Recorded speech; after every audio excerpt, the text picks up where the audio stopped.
In this next step, you'll see us putting a bead of 4200 around the base and the first few threads of the transducer. We never put the 4200 actually on the hull, because then you have to pull the transducer and all the cable up through that hole, and that just always results in a mess. So we only apply it to the transducer, and then we stick the transducer up in the hole.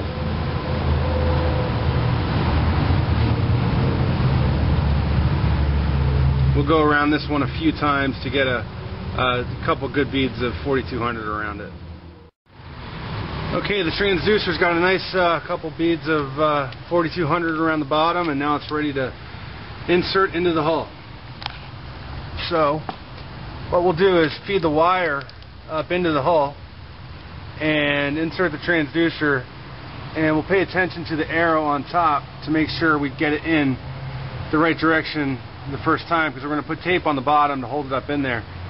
The way we're doing this installation is to show you how it can be done by one person. So Vance has pretty much done this whole thing himself, and what he's going to do now is put another layer of tape over the transducer to hold it in place, so that he can now go inside the hull and work on it from there.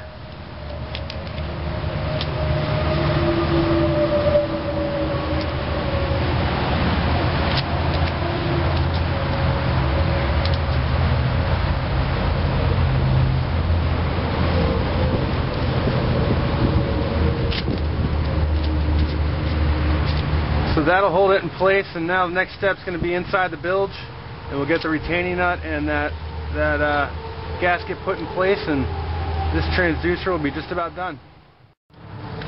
It's kind of hard to film in the bilge here with the work actually happening, but what you see now is the transducer is mounted in the hull, and we put a bead of 4200 around the inside, and you see the cable, it's all perfectly clean. That's because we did not put any of the 4200 in the boat or on the hull before we push the transducer through. So we only put the 4200 on the transducer. So now we're ready to feed or to install the rubber gasket and retaining nut. Now the rubber gasket and retaining nut are on the transducer. If you can see the orientation of the transducer, the arrow is actually pointing towards the center of the boat. It's not pointing towards the bow and not pointing towards the stern. That's the proper orientation. And you see we have a 20-degree transducer for this boat, which has a 22 or so degree dead rise.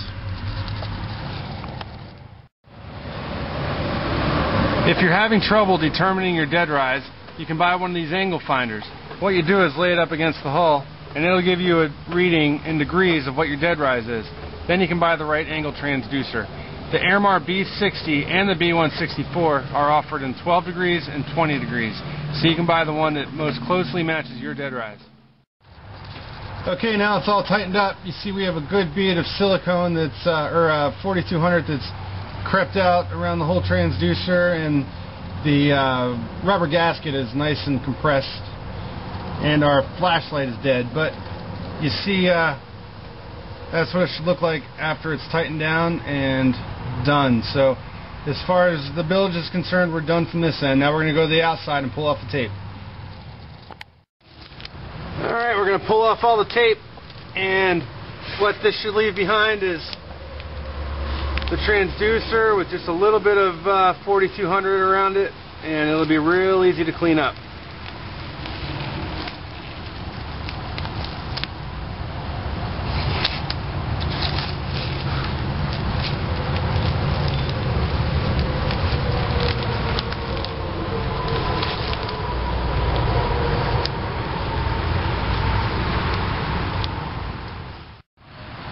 Now we'll take a look at the finished product. You can see the transducer's mounted.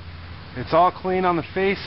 We haven't had to use any acetone or solvents on it to clean off the 4200 because we did mask it off. And you can see how flush it is with a very fine little bead of 4200 around the perimeter. So another fine installation.